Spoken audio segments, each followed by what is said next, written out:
Hello, guys.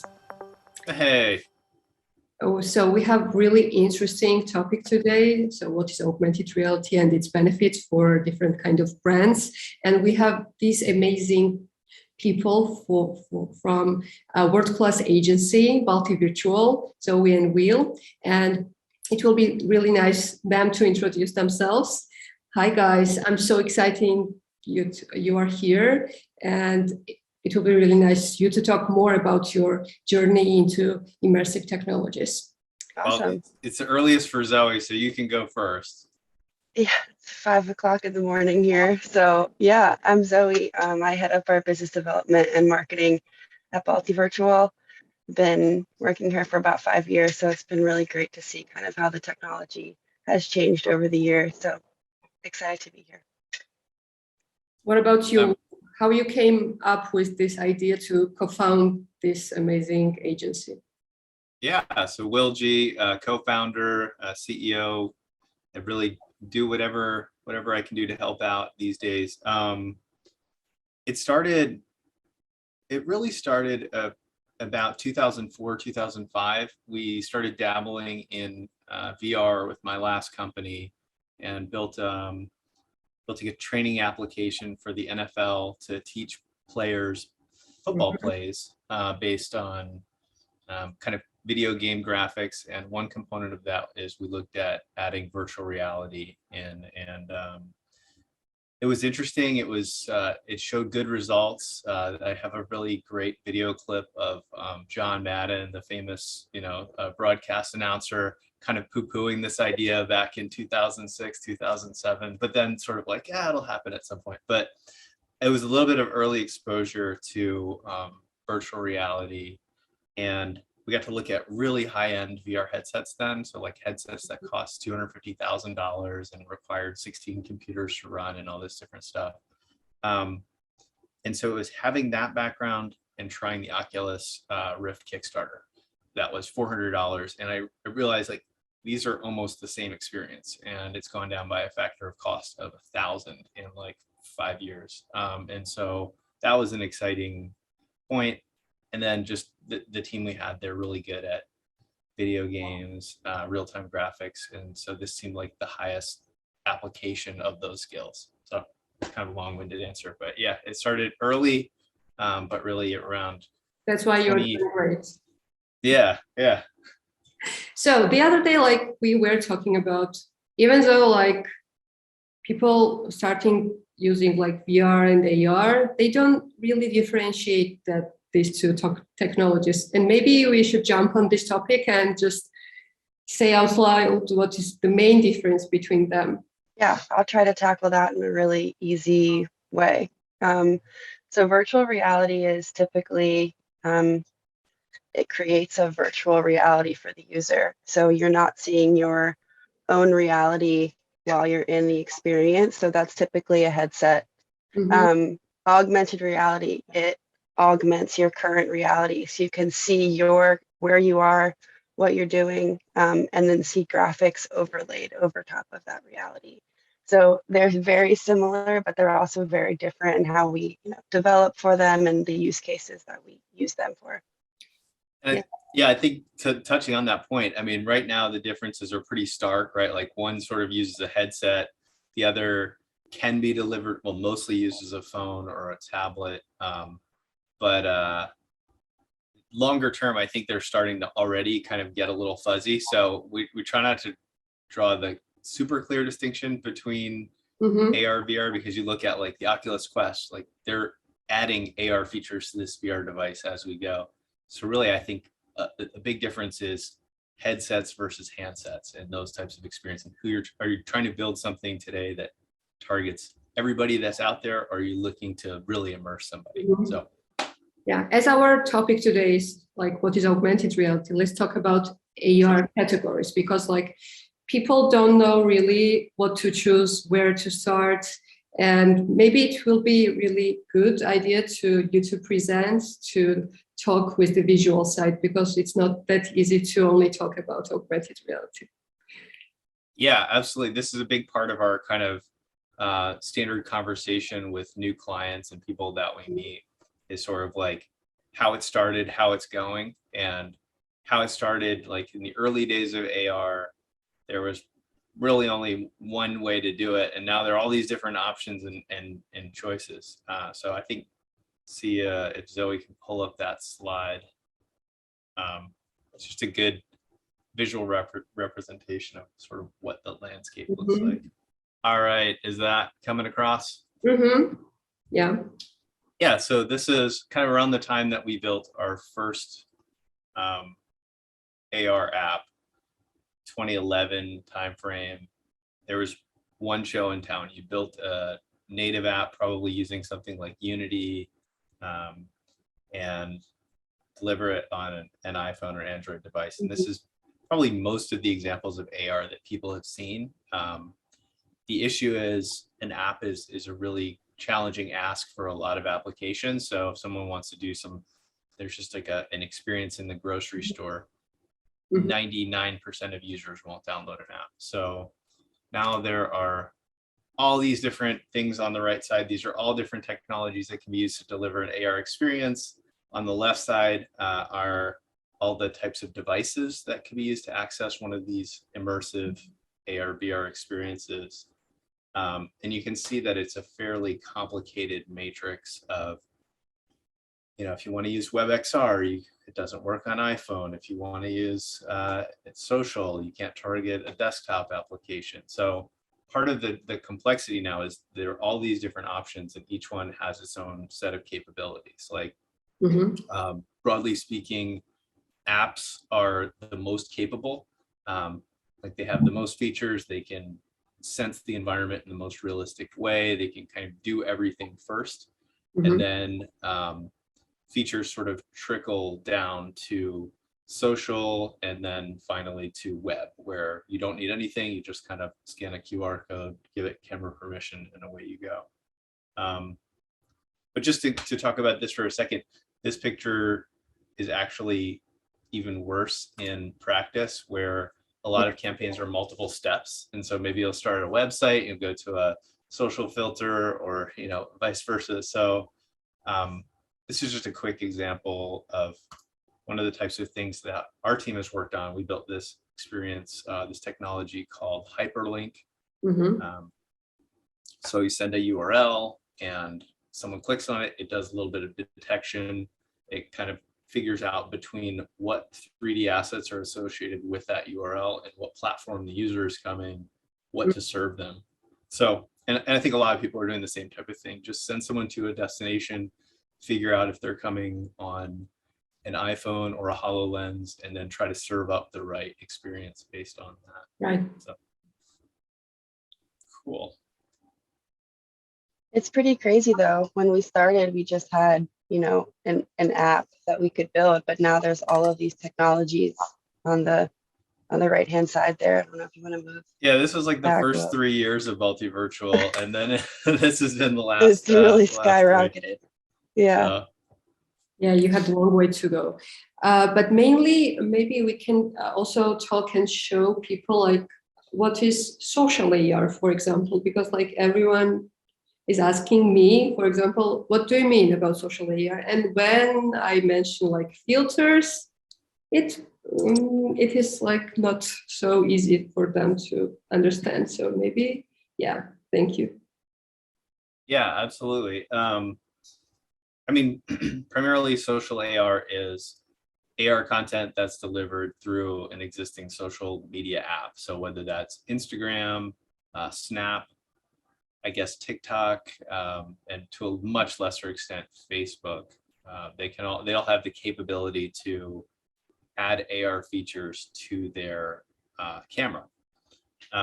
Now, there's a pretty massive breakdown in terms of those different social networks, in terms of like who's using them and the percentage of users that are using AR effects on that platform. So, but in terms of like what social AR is, I guess that's a good working definition. Zoe, do you have anything to add to social AR?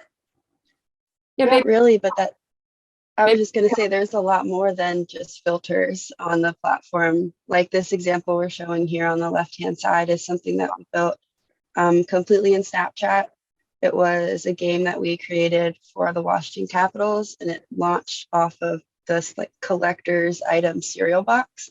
And so once you scan the box, which you had to have, which incentivized purchasing, you could play this really cool game and share your score with your friends. And it was just a lot of fun. And so a little bit more elevated than, like a simple face filter.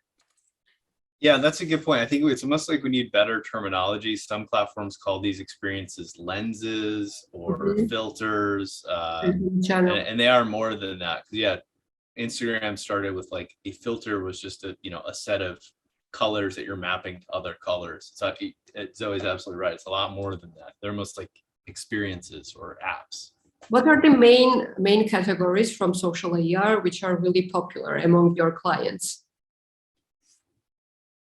I think social AR really breaks into two very clear categories, right? It's sort of selfie camera or world-facing camera. So in terms of selfie camera, it's light, something fun, something that lets someone take a picture of themselves that's shareable, and you kind of have that built-in entertainment factor of there's me doing something. I think the world-facing stuff, that runs a pretty wide spectrum. Like we can talk about this game here on the left is a world lens that we built in Snapchat, which is a full hockey game. So it's like a timed kind of almost Angry Bird style game where you have to shoot as many hockey goals as you can in the time that you have. There are also experiences like seeing a product, walking around it, seeing it, examining it. Trying to think of other. What was the main objective for this mini game for Snapchat? So we can talk about that project. It's one of her ones. Yeah, I love this one. So the main basically like clients to understand when to choose game filter, for example, compared to like basic face filter or quizzes or randomizers. Yeah. So with this game, they really wanted to highlight this new, specialty cereal that they had in partnership with Giant Foods, which is a grocery store over here. And so they really wanted to create like a really engaging experience for fans that put the cereal in the front and center. So that's why we created this experience that launched off the cereal box. And again, you had to have it in order to play. And so people were rushing to the stores to get these cereal boxes and then playing these games and sharing it with the cereal box in the background. So it all kind of really meshed together. Also, the fan base of the Washington Capitals is relatively young. And so a lot of them kind of already have Snapchat on their phone. So the barrier to entry was pretty low with this campaign. So it just kind of all made sense to have it posted on here. I think one thing also, when we're thinking about like a selfie lens or photo experience versus a game, I think one thing you get with a game, it's a little bit more development time, it's a little bit more involved, but generally the replay time is much higher. So we've seen games where your average person is coming back 10, 20, 30 times, and you're not going to get that, with like a randomizer. Someone will look at it once or twice and okay, cool. So if you really want them, in cases where it's important for someone to spend time with the brand, have a great experience, and maybe even get a little bit competitive with their friends, a game is a great way to go. So you have a lot of experience with clients, and let's talk about this background. Do you have some kind of pain points while communicating with them? What is like main pain points while talking to newbie in this direction? Are they coming prepared? Sometimes. Zoe can definitely speak to that. She's in charge of all of our business development, so I'll hand off. Yeah, I would say sometimes people come to us with a very specific goal, like we're trying to showcase this new product and how it's different than our competition. And we want to use augmented reality so we can explode the product. And, that's very clear cut. And we love that. And other times folks come to us and they just really want something fun and engaging, viral potential. And so when when we get those cases, we really just try to harp on, what is the goal of your campaign, who you're trying to reach, and then we can take that back to the team and brainstorm a couple examples that fit within your budget, your time frame, and then we'll present those, and hopefully one of them kind of hits the nail on the head and we can move forward with production. But we love both avenues. But what will be like your main advice to newbie brands who want to implement augmented reality? Like what types of questions they should answer, like besides, okay, what is their goal? Maybe there are some other questions you want to know, like before working on a brief, for example. Yeah. So goal, obviously really important. Who they're trying to reach, so demographic, that's going to dictate, what platform we use, whether it's Snapchat or web or an app. How long they want the campaign to run for, when they're launching it. Obviously, that's really important for us because we're making it. And then my marketing brain kind of clicks on, how are you going to market this experience? What content are you going to use? How are you going to get this out to the masses? If you build it, they definitely just won't come. You have to make it easy for people to get into the experience, and you just have to kind of be thinking about that along the way. I think, Anything yeah, else? I think that really represents like the journey that our company has taken over the last 5 or 6 years, where we started really focused on the experience and the content. And the content we were building 5 or 6 years ago, it's in a lot of ways comparable to what we're doing now. It's just, technology's gotten better, so on and so forth, and we've gotten better. But we're starting to think a little bit more broadly, where what we were showing before was, hey, this is on a custom app installed on your phone, where now we're thinking, okay, how do we make it easier for users to get into the experience? And now, exactly what Zoe's saying, we're thinking about, well, how are you promoting this experience? How are we going to make sure that this is ultimately successful, rather than us just saying, here's a piece of AR content, good luck with it, and kind of seeing that not necessarily work out time and time again. We're trying to help do whatever we can in like the broadest sense. So yeah, all those types of questions, like how are you getting this out there? Who's it for? And then measuring and kind of reporting. Yeah, so you're also helping with creative side. That's really amazing. So we would like to see maybe our listeners, your favorite case studies, like maybe to show the results, what brands got it from this experience. And maybe it will be really interesting to show something from e-commerce direction. Okay, I have to see what's in this deck. I'm kind of running through live right now, but okay, cool. Well, we can talk about this one. This is sort of a futuristic project. And we'll talk, I guess, got another project too to share after this that's a little bit more like today realistic. But this was for a client, Northrop Grumman. They were looking to explain their products. You see here, we've changed out all of their products for just automotive models, but basically what we built was a multi-user shared environment where 16 people could come in with iPads or Magic Leap headsets.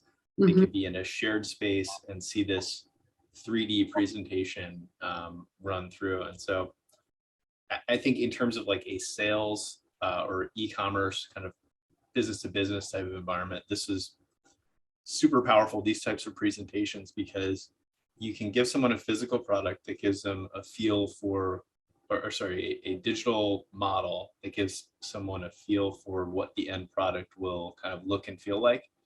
But you have endless possibilities where you can have it, come apart, show you the internal working, show you the diagram, go to a molecular level, go to a universal level, like you can kind of just play around with all these different factors and build a pretty amazing narrative experience. So it was for web AR, or they also implemented in social AR? This project was for, it came preloaded on headsets. And in fact, it needed to be off of any kind of network because of the security requirements. But this type of thing we definitely would do with some kind of web AR version now. We've been pretty much entirely in web AR for the last 2 to 3 years, I'd say. It's been a minute. So what is the main benefit for web AR? What we can get if I'm a like e-commerce brand? What types of brands are leveraging it right now? Well, here I can share this. This is the other one that I was talking about before. This is an experience we built for Stanley Black & Decker. Mm-hmm. So if you come in here, this is just a desktop web page because, you know, this is on my computer, but you see the 3D model here, you know, click through, thing can fly apart. And then there are these hotspots to explain the product, so on and so forth. But the entire experience can be delivered to your phone just by scanning this QR code, by clicking this link, you know, whether you're on a like a mailing list or a pop-up in an app or really anything. So I guess touching back on web AR, the big benefit is just that minimizing the friction between when someone sees a campaign or sees an experience and then actually getting them into it, like, you know, from the time they become aware to when they're in. Yeah, I was just going to add, people have really short attention spans these days, and so the easier you can make it for them, you know, a silver lining of COVID is everybody knows how to scan a QR code these days, and so we're really leaning on that. It's really easy to get people into experiences now. When they see a QR code, they're just kind of instinctively going to scan it. And so it really just makes it easy for folks to get in. With this, the Walt experience that Will was showing, it's kind of similar to, I don't know, IKEA or those, you know, place in the room with you type of see it, how it looks, because we can make all of these experiences to the exact size of the product. And so this battery, for example, is relatively small compared to its competition, and that's one of the key highlights of it. And so they really wanted to be able to place it next to a competition and like see how much smaller and compact it is, which I think is just really important and a cool feature of the technology. Yeah, that's right.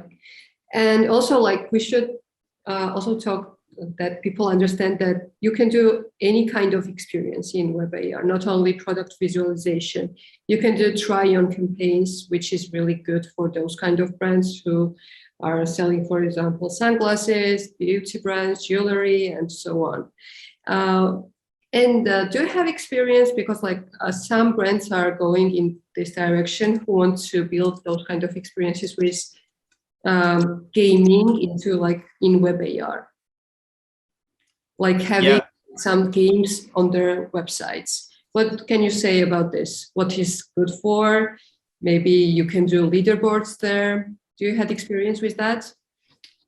Yeah, absolutely. I pulled up that slide again of kind of the technology list. But I think first and foremost, we love gaming.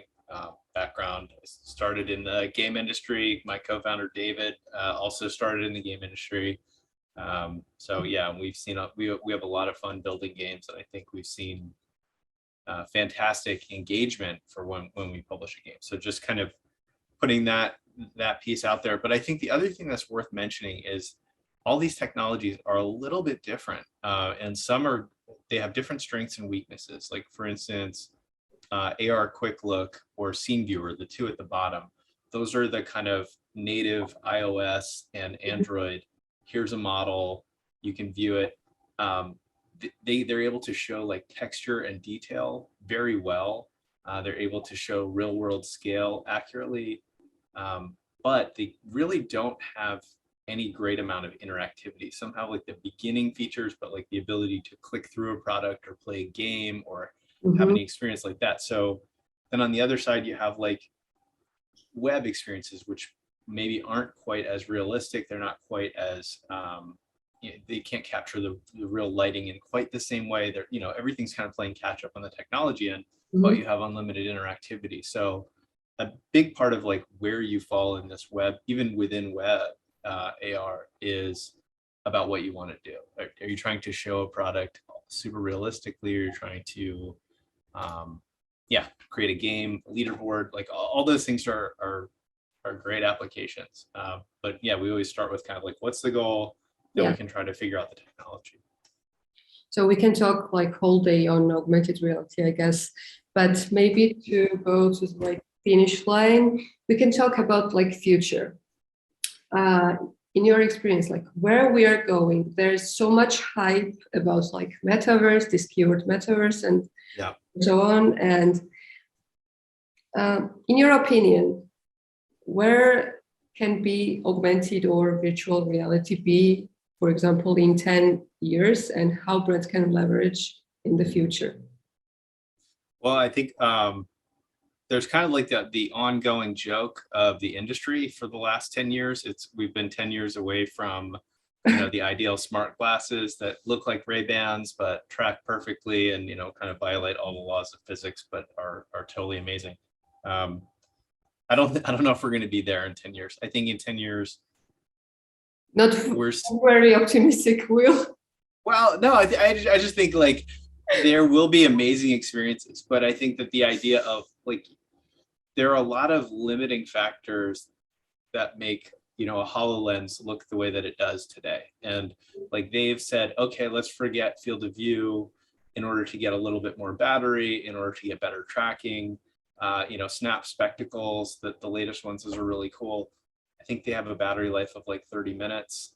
So, I think everybody's making these trade-offs, and I don't think there's going to be this like utopian one size fits all, at least in a 5-year time frame. And I think it's going to be a while. I mean, even look at the first iPhone. Had one of those the other day relative to like today's. Like that isn't even a crazy amount of time. But I think it's going to become much more prevalent. I mean, I think Apple is going to have a big impact on the market when they come out. They tend to sort of like create a sense of legitimacy around a technology. So I think that's going to be a big change, especially in the kind of like VR, AR for entertainment or for like specific uses. Maybe that's what I should have started with, is like the 10-year vision, that the thing that's always been 10 years away is you're going to put on a pair of glasses when you wake up in the morning, you're going to walk around with them all day, you're going to take them off at night. I don't know if people actually want that, but I think there will be amazing experiences of like, I put on a headset to play some games with my brother in Los Angeles, to watch a game, to do like interact with friends that are in the room and not in the room. And like, I think those types of things are going to become more and more common. So I don't know. I was just going to say, I mean, the fact that we're even having this conversation kind of shows that it's becoming more and more prevalent. Starting where we were 5 years ago to now, I mean, we're doing some really, really crazy stuff that it's hard for me to fathom sometimes. So I think that it's going to get more integrated into everyone's daily life. Maybe not putting, headsets on when you wake up and putting them off when you go to bed, but I do think that it's kind of trickling into people's lives, and it'll just become more and more, forefront. I think, yeah, another thing touching on that, like a lot of the applications we're starting to see, and we're starting to find specific applications where the return on investment is really big. So things like training, or showing someone a product before they hit buy, and you physically mail it to their house and they say, oh no, that's the wrong size, and they need to physically mail it back. So like, I think these kind of ideal use cases are going to expand. Probably, early on when a technology is overhyped, people kind of, it's like the golden hammer and everything's a nail. So like they kind of use it for everything. But I think over time we sort of optimize to like, what are the best applications and where does this technology really make sense? So I think that's an exciting kind of trend. It was really interesting talking to you guys. Amazing. Thanks for having us. Thank you, Zoe, for waking up this early. Thanks for having me. Crazy. So maybe we can talk more in our next talks. For example, if like people will ask some other questions, it will be really interesting to dive deeper and to communicate on other topics from immersive technologies.